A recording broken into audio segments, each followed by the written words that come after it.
living fully alive in every way. You're listening to Relationship Prescriptions with Dr. Carol.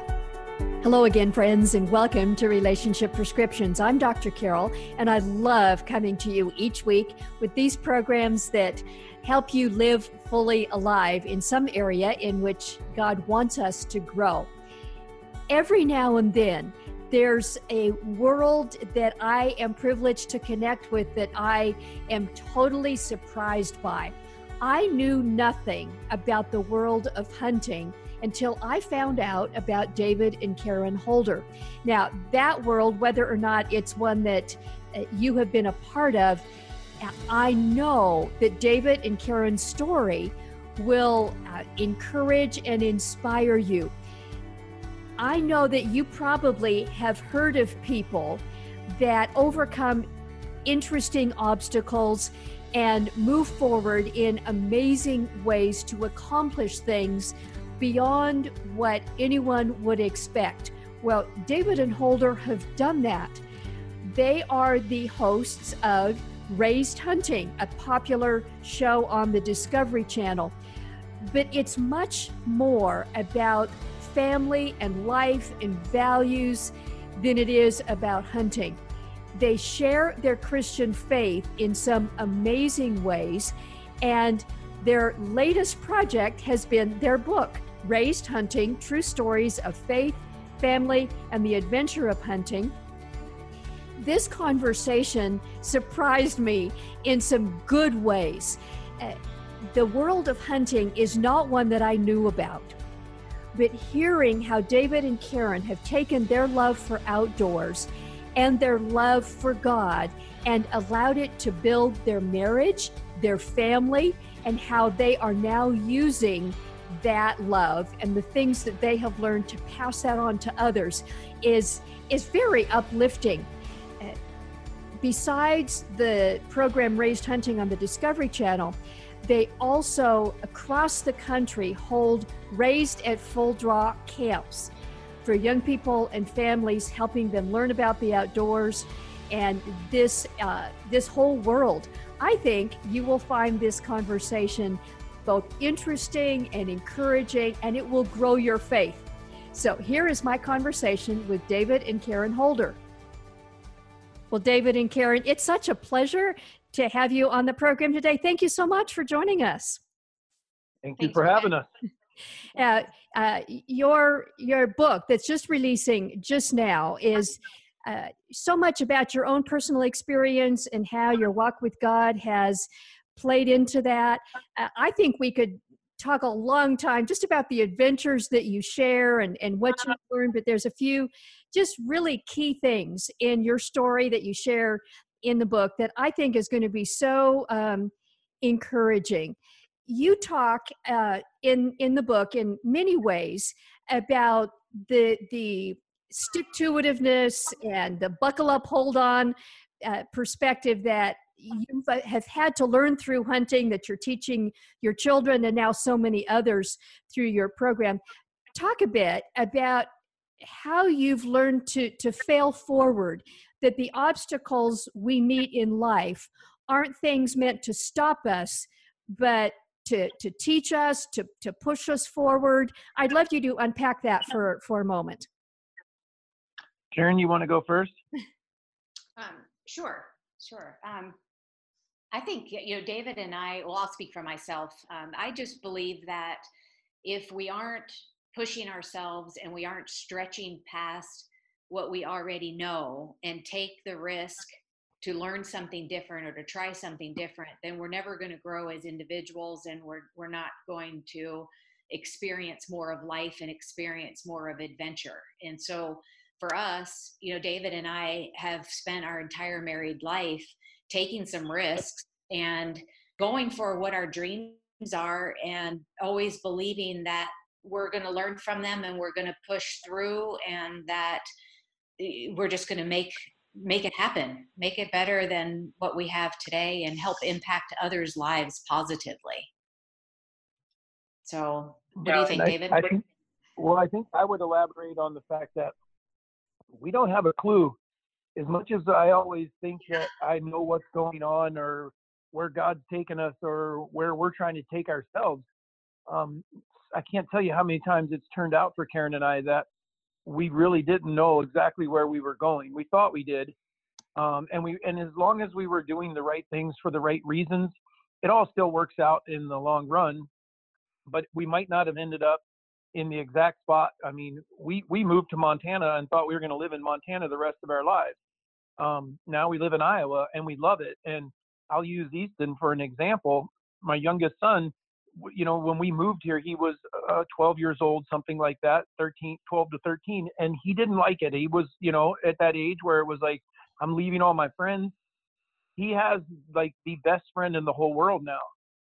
And I think when he stands back and he looks and sees God had a hand in that, and that he brought him to meet Brendan, his best friend, and probably going to be one of those type of friendships that's going to last a lifetime. That would have never happened if he hadn't gone through something. So that one's not necessarily one that happened to Karin and I, but it's a for instance that we don't know how we're going to get there or why we're going to get there. But if we get there for the right reasons and we follow the right path to get there, wherever it ends up leading us, it just works. And so people can't give up. I mean, and along the way, there will be obstacles like not necessarily being able to stay with the friends you currently have and things like that, but it's for a good reason. So.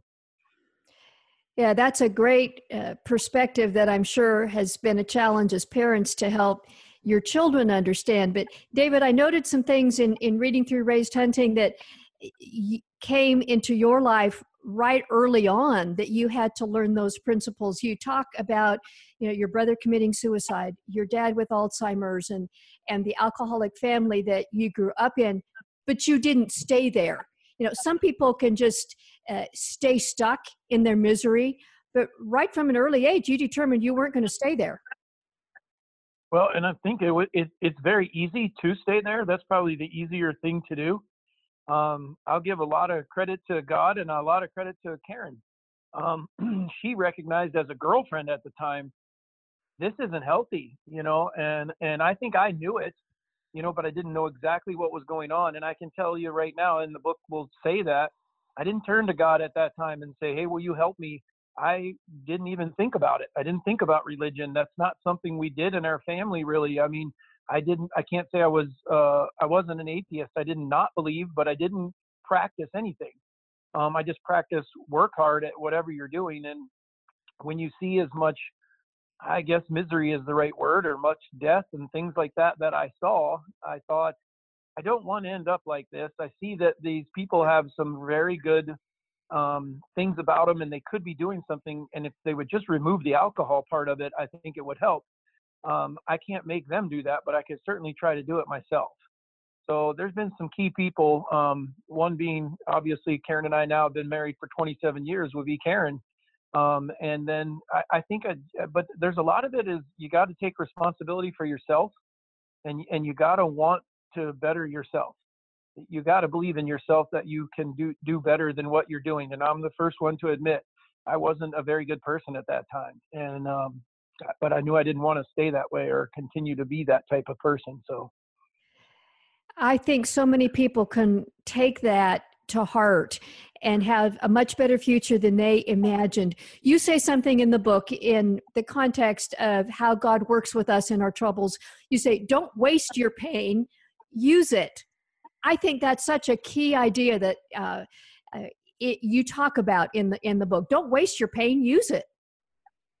Absolutely. I mean, there's so many things, and I guess my analogies have always been for my kids and for myself. It comes to hunting, and that is when you see something that's very difficult, instead of looking at that and just letting yourself just lose or quit or stop or turn around or go back, make it that challenge that well maybe I won't get to the top of the mountain, but if I get any farther than this, I'm farther than I was. And so the analogy I use for that probably fits the best is when we knock on a door and ask people for permission. And I've tried to teach this to my boys. You're going to get a whole lot more no's than you get yeses. And they're going to say no. Some will be rude and say, no, we don't allow hunting. Some will be nice and no, we hunted ourselves. You haven't lost a thing when you knocked on that door, because one day someone's going to say yes. And not only do you possibly end up with a new place to hunt, you might end up with a new friendship. Just Karin and I spent time with a gentleman last night, an hour and a half, a guy that we know through hunting strictly because we hunt on his property. And it's worth it. It's worth all the no's for that one yes. And so I tell them, you don't lose anything when you get the no's. You're just getting closer to the next yes. Just keep going. Karin, you especially talk in the book about the idea of finding your purpose, and how even just for you and David in developing the television show and getting on the Discovery Channel and the steps that have unfolded, finding your purpose is a journey. It's not something that just drops on you in a moment. It's a process to find that. Talk about that a little bit. Oh, absolutely. And this is a topic that I absolutely love. I believe that we all have a purpose, and we all have unique gifts and talents that God has given us. I mean, each person is different from the other, and that's what makes the world so much of interest and so exciting, is that we are all different.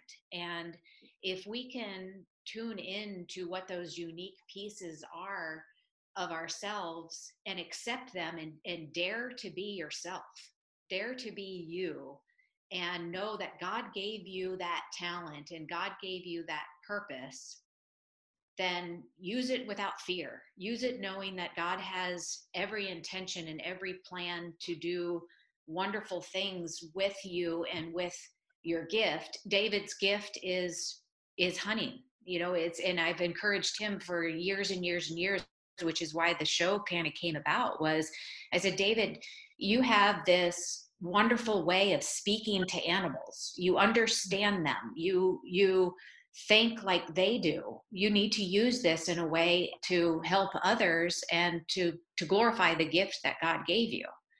And so I just believe that, we're all here for that unique purpose. Set that fear aside, dare to be yourself, and go for it, head on. Awesome. I love that.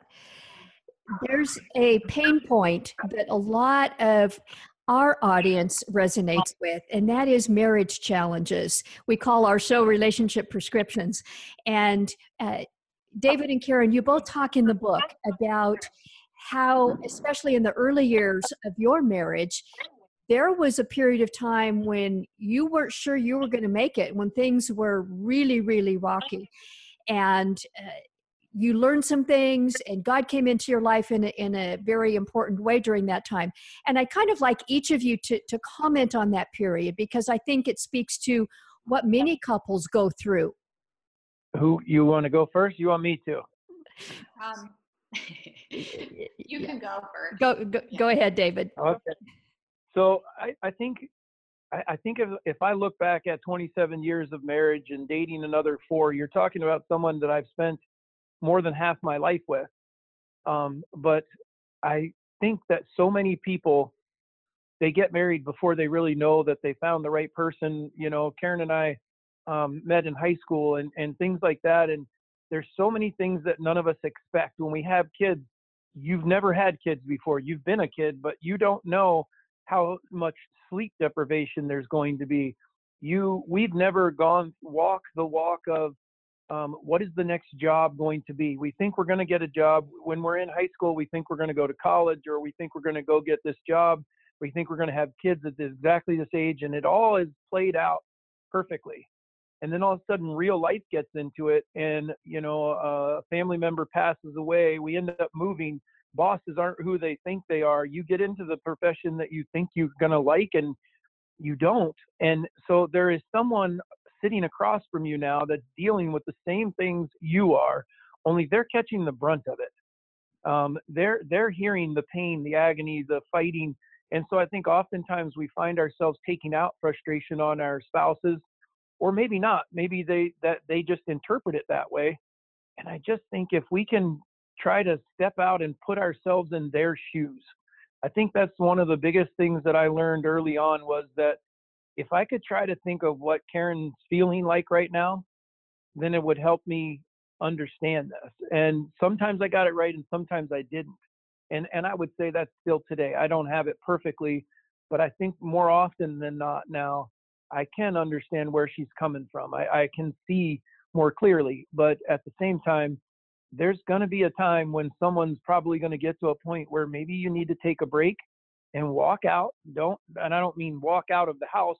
I'm saying physically walk out of the house and say, okay, let's just, let's not. I think Karin and I would both say, I think fighting or arguing can go on too long. And sometimes the best thing to do is just don't do it and give yourself a chance to cool down. It's no different than, not calling someone when you are angry, a boss or whoever. You might say something you shouldn't. And I think if I could pass that on to someone, that would probably be one of the largest lessons is don't let it get to that point. Very wise, David. What did that period of marriage struggle, how did that impact your relationship with God and understanding that you needed him in a way you hadn't previously understood?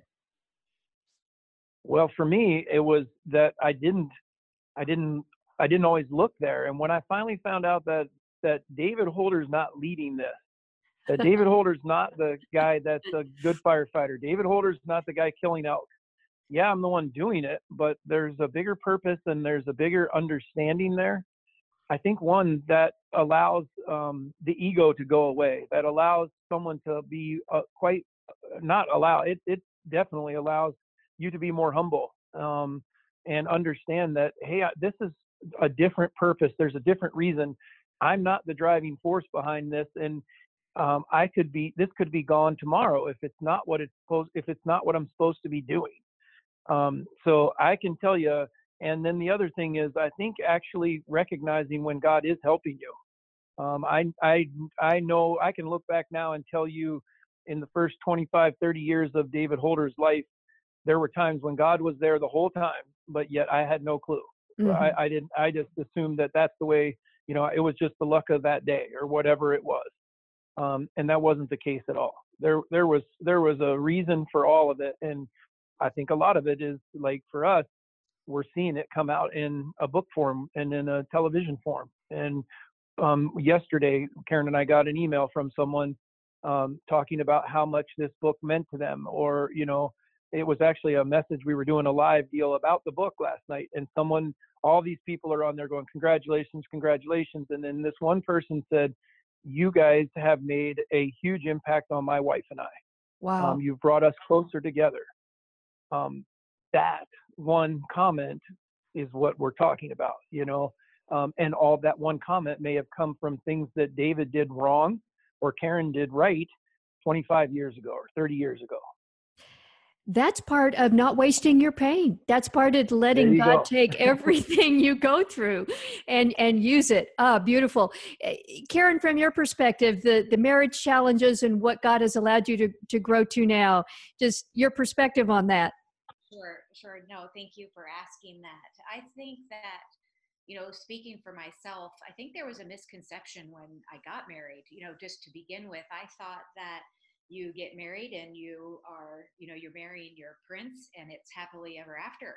There aren't, there's not challenges. You're not gonna, I was probably very naive. I was 20 years old when David and I got married, and realizing that we're going to have differences. We're going to parent different. We're going to have different thought processes, and learning how to have that conflict resolution in a peaceful way and working together to find resolutions and to compromise through the marriage challenges, I think has been a very long learning journey for us. It's an ever going process, ever learning. And I think that there's been times that we've been better at it than others.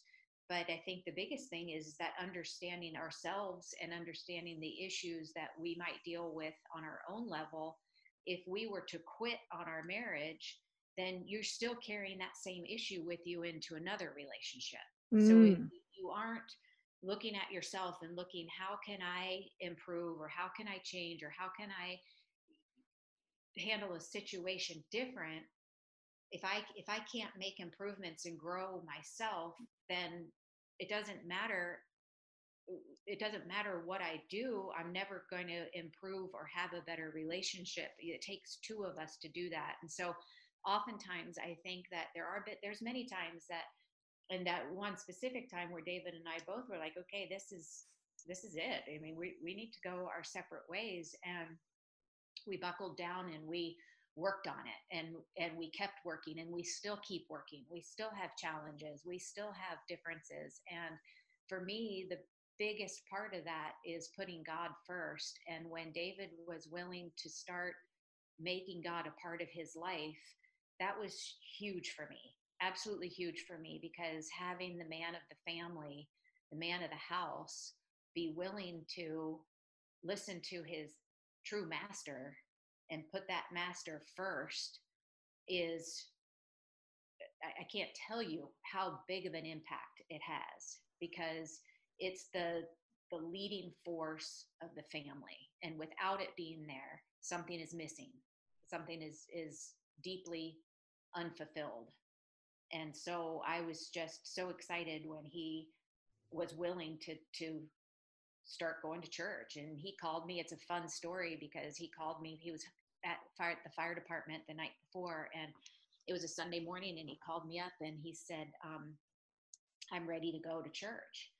And I said, what do you mean? And he said, if you can find a church for us to go to, I'll go. And so just a little background on me, I was raised Catholic, had stopped going to the Catholic church at this particular time, and really was kind of at a lost place myself, because I didn't know exactly where I wanted to be or where I was supposed to be. But he called and said, I'm ready to go to church with you. If you can find a place, let's go today. And so at the time, this is kind of funny because it was an actual phone book, like the Yellow Pages. People don't know what the Yellow Pages are these days. But anyway, I looked up the Yellow Pages, and there was, I kid you not, there was only one ad on the page. And it was just standing out to me. And it's Christ United Methodist Church in Great Falls, Montana. And so I call the phone number. The pastor answers the phone, and he says, come on, service is at 9:30 or whatever time it was. And so David and I went, and we felt as though we were at home. We were welcomed. We felt as though the entire church service was speaking to us directly. And David was like, I like that. I like that, pastor. And I understood what he said. Well, what's interesting about this story is that 2 or 3 weeks later, I needed to call the church again. And so I went to that same phone book, and I tried to find the ad, tried to find the phone number, and I could not find it. It was nowhere in that book. Oh, wow. And I told him, I said, that's a God thing. God wanted us to be at that church. And I get the chills every time I think of it, because I get chills hearing you tell that. That is beautiful. Yes. One last question that I'd like each of you to respond to. You talk in the book about different ways of connecting with God, and for each of you, it may be a little bit different. And I think that can be so helpful to people, because when people hear about Christians and relationship with God, there can be a mindset that, okay, it's this way. But you express, both of you, so well that God wants to relate to us according to our personality and our own, what's important to us, and we experience that uniquely. Karin, let me just have you respond to that. How do you experience God and your relationship with Him? Oh, I'm talking to Him all the time. I am all day, every day. I am 100% reliant on Him. If I'm going into a meeting, I'm like, Lord, please help me, provide the value and the information that this client needs to hear. Or maybe I'm dealing with an issue and I'm walking up and down the road with my dog, and I'm talking out loud to him, and I'm just expressing to him just like a friend, just like he's somebody standing right there beside me, and explaining and talking to him and asking his guidance. And what do you want me to do? What is my purpose here? Please show me your will. Please reveal to me what it is that you want out of this situation. And so it's constant talking to Him for me. It's constant reading and learning and digging into His Word. I do my best to read something of the Bible every day. And that just keeps me on task, and it keeps me listening to him. And so, there's people that do that, there's people that don't, but for me, it keeps me in the right place. And so it's everything that I'm nothing without him. So that's how I connect. And I know he knows everything wrong with me and everything bad about me. And he knows that I'm a human, and he knows I'm going to mess up. And, I'm going to try not to mess up. But the fact is I'm a mess without him. I'm a total mess without him. I need him 100%. And he still has a purpose for you. That comes so clearly in your story and in your book. David, for you, what does relationship with God, how does that look like in your hunting life, your passion for hunting? I think the two words that come, thank you. I mean, so many times now I look at things that I probably saw back when I was 20 years old, just didn't pay any attention. I noticed squirrels, I noticed birds, I noticed things that were not hunting, sunrises, sunsets. I noticed what God has put here, the sights, the smells. And I often question, why are you giving me this? I don't even deserve any of this. I mean, and so I end up in, I think, very similar to what Karen's referring to, though, is a very, I guess, candid, frank conversation where it's very easy now. It didn't used to be because I never even considered it. And now it's, man, thank you. But what's the next step? Where are we going from here? And don't get me wrong, I don't want anyone to think that I got it all figured out. Karin is much more diligent than I am, and we lead extremely busy lives, but I definitely try to every day ask, and what is it that I'm supposed to be doing? Where am I supposed to be going? Where used to, I just kind of went with whatever was in the emails, that's what I did, or whatever business asked of me, that's what I did. Now I kind of ask, what is this the right thing? Is this what we should be doing? Are we doing this for the right reasons? Or is this something that I'm looking at that's only going to benefit us? Are we actually doing something that God would be proud of, and that's something that we're helping not just ourselves, but others as well? And I love that, because I believe that it gives you a sense of peace and a sense of accomplishment, and you feel good about what you're doing rather than just doing what you're doing. And even though you may accomplish something, you know that you're doing this for the right reasons and for the right power or the right person. And I when I say the right person, I'm talking about, we use it in our leadership portion of our camps where we talk to kids. And I won't steal the thunder from the gentleman. His name was Adam LaRoche. He's a former baseball player. And he told the kids one day when we were talking about leaders, he said, who's the greatest person to ever walk the face of this earth? And 2 or 3 of the 6 or 8 kids that were there said Jesus Christ. And I'm thinking, man, how perfect is that? How right is that we just taught these other kids that? And so that's what I love to see and hear now that I never used to pay attention. So for me, it's like being, I don't want to say reborn, but it's like I have so much still to learn, because I'm farther behind, I guess. But at the same time, I'm more hungry, I think, too, because I want to know, I want to know where is God taking us and why. And every day I still wake up and I'm like, do we really deserve this? Because we got it pretty dang good. So, well, I'm thrilled to talk with you guys, to hear your story, to celebrate your television show, and now this book release. I want to thank you for being so real, for not pretending to have it all together, and for sharing with the kids and families in the camps that you lead, with the viewers on the television show, and now the readers in your book, for sharing of your story, the values, the struggles, and how God has brought his purpose to bear through all of that for your life and for the blessing of many others. Just a great big congratulations and thank you. Thank you. We appreciate you taking time with us today. Oh, this has been great. We will make sure that we have links in the show notes to this episode to your new book, Raised Hunting, and to how people can connect with you. It's been an honor and a pleasure. It doesn't matter what obstacles you have faced in life, God has a plan. And I hope you heard that message in the conversation with Karin and David. Don't waste your pain. Use it. I love that perspective on life and on faith. Check out the show notes if you'd like to find out more about where you can get David and Karin's new book, Raised Hunting, and find out where else to connect with them on social media and their show on the Discovery Channel. Thank you again for being part of our podcast family. If you have a question or a comment, I'd love to hear from you. You can go to the contact page on drcarolministries.com. I read each one personally. It would also be a great blessing to us if you would share this podcast with others. Rate it on iTunes or share it on social media. Tell your friends about it. And lastly, our online community encouraging connections with others who are growing, professional Christian coaching, and all confidential, is a way that you can get support and connection to overcome challenges in your life.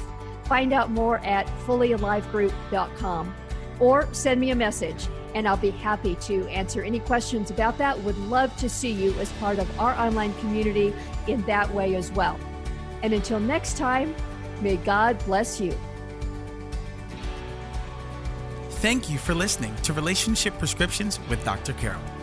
Our purpose is to provide trustworthy resources that help you and others live fully alive in every way as God intended. If you would like to help others experience transformation in their lives and relationships, we invite you to partner with us. Text the word GIVE, that's G-I-V-E, to the number 512-980-1620.